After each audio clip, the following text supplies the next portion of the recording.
प्रथमतः तर माननीय मी अमित साहेब ठाकरे यांचं धन्यवाद मानतो, कारण त्यांनी मागच्या वर्षीप्रमाणे या वर्षी गणपती बाप्पाचे दर्शन घेतले, या ठिकाणी आले आणि खरोखर हा देखावा बनवण्यामागचा उद्देश म्हणजे आज महाराष्ट्रामध्ये महिला अत्याचाराच्या ज्या घटना समोर येत आहेत त्या कुठेतरी नाव म्हणजे बंद व्हायचं नाव नाही घेत आहेत. दिवसेंदिवस अनेक प्रकरणं बाहेर येत आहेत, परंतु तरी सरकारकडून आणि प्रशासनाकडून जशी कायदेशीर कठोर कारवाई झाली पाहिजे, त्या प्रकारे होत नाही. म्हणून आम्ही या देखाव्यातनं एक जनजागृती करण्याचा प्रयत्न केलेला आहे आणि सरकारचं लक्ष वेधण्याचा प्रयत्न केलेला आहे. मुलींना त्या पिंजऱ्यातच नाही, मुले आपल्या घरात असतील, कुठेही असतील, महाराष्ट्रात असतील किंवा देशात असतील, पण मुलींना आजच्या काळामध्ये सुरक्षित वाटतच नाहीये. कारण मुलगी ज्यावेळेस घराच्या बाहेर जाते, ते जे आई वडील बोलत असतात 8 वाजायच्या आत ये, 7 वाजायच्या आत ये, कारण त्यांना मुलींच्या सुरक्षिततेची भीती वाटायला लागलेली आहे. ते मन मोकळेपणाने वावरू शकत नाहीत, अशा प्रकारची परिस्थिती एकंदरीत निर्माण झालेली आहे. आणि ह्याचं मुख्य कारण म्हणजे आपली न्यायव्यवस्था या ठिकाणी अशा प्रकरणामध्ये तातडीने म्हणजे तात्काळ सजा सुनावली पाहिजे आणि कठोर कारवाई केली पाहिजे. माननीय राजसाहेब ठाकरे यांनी आता काही दिवसापूर्वी बदलापूर घटनेनंतर आणि त्यापूर्वी स्टेटमेंट दिलं होतं की अशा रेपमधल्या आरोपींचे हातपाय छाटले पाहिजेत. ज्याप्रमाणे शिवाजी महाराजांच्या काळामध्ये स्त्रियांकडे, महिलांकडे, आमच्या माता भगिनीकडे वाईट नजरेने बघल, त्या ठिकाणी तशाच प्रकारची कठोर सजा होती. ती आज कुठंतरी परत तशी सजा देण्याची वेळ आलेली आहे, तरच या घटना बंद होतील. गणपती बाप्पाला हीच मागणी आहे आता प्रशासन आणि सरकारकडे. जर आमच्या अपेक्षा राहिल्या नाहीत, तूच ह्या लोकांना सुबुद्धी दे आणि तूच आमच्या माता भगिनींचं रक्षण कर, अशी मागणी. आणि हे सर्व आजच्या जे राजकीय परिस्थिती आहे, आजचे जे राजकीय पक्ष एकामेकावर चिखलफेक करण्यात गुंतलेले आहेत, त्यांना महिलांच्या सुरक्षेची काळजी नाही, शेतकऱ्यांच्या आत्महत्येबद्दलची काळजी नाही, आमचे सुशिक्षित तरुण बेरोजगार आहेत त्यांची काळजी नाहीये, व्यापारी असेल, मतलब सर्वच घटक, ह्या घटकाची चर्चा करायला बिलकुल वेळ नाही. हे फक्त 24 तास राजकारण चाललेलं आहे. म्हणून महाराष्ट्र नवनिर्माण सेनेचे अध्यक्ष माननीय राजसाहेब ठाकरे यांच्या हातात जर या महाराष्ट्राच्या जनतेने सत्ता दिली तर ह्या प्रश्नांची उत्तरं मिळतील. याचं कारण म्हणजे आज जे प्रश्न माननीय राजसाहेबांकडे जातात, शिवतेतावर लोक घेऊन जातात, त्याचं उत्तर असतो आणि ते प्रश्न सोडवण्याचं काम हे माननीय राजसाहेब ठाकरेंनी अनेक वेळा करून दाखवलेलं आहे आणि लोकांना त्यांचा विश्वास पटलेला आहे.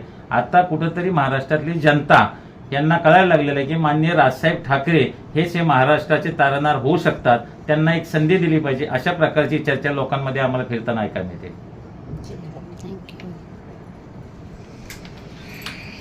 गणपति बप्पा आता है तो हर घर में उत्साहित वातावरण रहता है। वैसे हमारे घर में भी बहुत उत्साहित वातावरण रहता है। और आज तो अमित साहब आए थे, तो जब वो आते हैं तो हमको ऐसे लगता है कि उनके रूप में मतलब जैसे हमारे यहाँ बोलते हैं ना, अतिथि देवो भव, तो जैसे उनके इसमें हम उनका ही रूप देखते हैं कि तो उनके आने के बाद तो और ज़्यादा माहौल ये हो जाता है।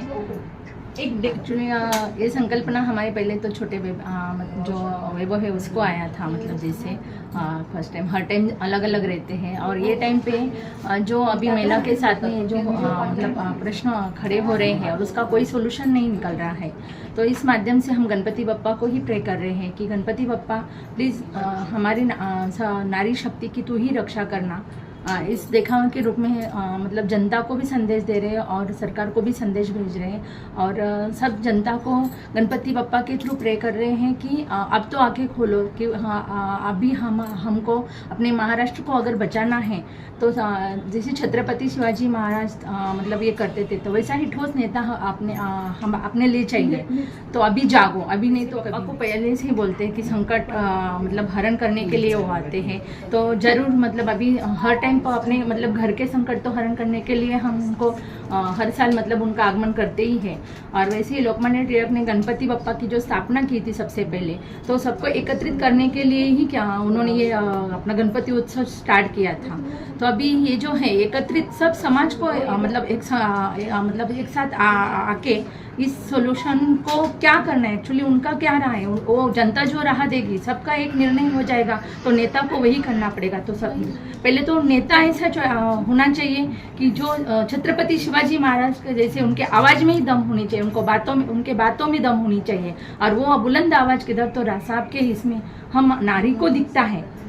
जहाँ तक जितने भी स्पीच हम सुनते हैं तो वहाँ मतलब हमें तो ऐसा लग रहा है कि वो मतलब इस मतलब नारी के पीछे तो मतलब शक्ति इसके लिए तो अपना निर्णय दे ही देंगे। हमारे घर पे अगर बप्पा बताया जाए तो वो मेरे जन्म से भी बहुत पहले, जब मेरे मम्मी पापा यहाँ पे आए थे मुंबई में 2004 में, तब से लेके आज तक गणपति बप्पा हमारे घर पे विराजमान होते ही आए हैं। और पिछले 2-3 सालों से हमने हमेशा ये चीज़ सोची है कि हमेशा सोशल इशू पे हम सोशल एक्टिविज्म पे ध्यान देंगे, क्योंकि किधर तो ये हुआ है कि जिन घर में ये सब हो रहा है, जिन बेटियों के साथ में ये हो रहा है, वो घर तो ये त्यौहार नहीं मना रहे, उनकी तो इच्छा भी नहीं रहेगी गणपति बप्पा की पूजा भी करने की, क्योंकि मतलब उन घरों की जो अवस्था है, उनके जो फीलिंग्स है वो हम कोई नहीं समझ पाएगा, क्योंकि वो हम पे बीती नहीं है। लेकिन किधर तो उनकी आवाज़, उनके फीलिंग्स हमने ध्यान में रखते हुए हमने अभी भी ये किया है। क्योंकि अगर आज देखेंगे कि कोई केस आता है सोशल मीडिया पे, इतना तूफान मचा देता है, 2-3 दिन 2-3 हफ्तों तक वो चलता है, उसके बाद में सब ठंडे पड़ जाते हैं, उसके बाद में सिर्फ अगर तकलीफ होती है तो उन घरों को होती है। लेकिन गणपति बप्पा के इसमें हमने ये किया है कि हमें जब तक न्याय मिलता नहीं है, सरकार हमें न्याय देती नहीं है, तब तक हम आवाज़ उठाते रहेंगे। हम इस टाइम शांत नहीं बैठने वाले, क्योंकि आज अगर आरजीकर मेडिकल हॉस्पिटल में वो डॉक्टर के साथ हुआ है, बदलापुर में एक छोटी सी लड़की के साथ हुआ है, रत्नागिरी में एक नर्स के साथ हुआ है, तो कल को तुम हो सकते हो, कोई भी हो सकता है, मैं हो सकती हूँ, कोई भी हो सकता है। तो किधर तो वो हर लड़की के लिए आवाज़ उठाई जानी चाहिए। और गणपति बप्पा को बस ये विनंती है कि बप्पा आप तो विद्या के आप देव हो, आप बुद्धि के देव हो, तो आप सब में ये बुद्धिमत्ता आप दीजिए। आप ऐसे जितने ये क्रिमिनल्स है, जितने ये नराधम है जो अभी भी है हमारे समाज में, उन सबको आप अक्कल दीजिए, उन सबकी बुद्धि आप अच्छे से ये कीजिए, ताकि वो ये सब कृत्य करें नहीं। और अगर किए भी तो सरकार को बुद्धि दीजिए कि एक रात में अगर हम नोटबंदी कर सकते हैं, एक रात में लॉकडाउन पड़ सकता है इंडिया में, एक रात में पॉलिटिशियन इधर से उधर हो सकते हैं, तो एक रात में हम अपने रेपिस्ट को क्यों सजा नहीं दे रहे? तो किधर तो गणपति बप्पा को ये बोल रहे हैं कि आप ऐसी बुद्धि समाज को दीजिए, आप ऐसी बुद्धि सरकार को दीजिए। आप सच बोलो तो मेरे को एमबीबीएस का एडमिशन लेने के लिए फर्स्ट राउंड में मेरे को जो कॉलेज मिला वो तमिलनाडु का था। मेरे घर वाले मुझे भेजना नहीं चाहते, क्योंकि क्यों नहीं भेजेंगे? पढ़ाई अगर लड़कियां कर भी रही है तो वो सेफ ही नहीं है। अगर लड़की जीवित घर पे ही नहीं आएगी तो क्या मतलब है उस पढ़ाई का भी, क्या मतलब है उसको हम वो डिग्री दिलाए तो भी।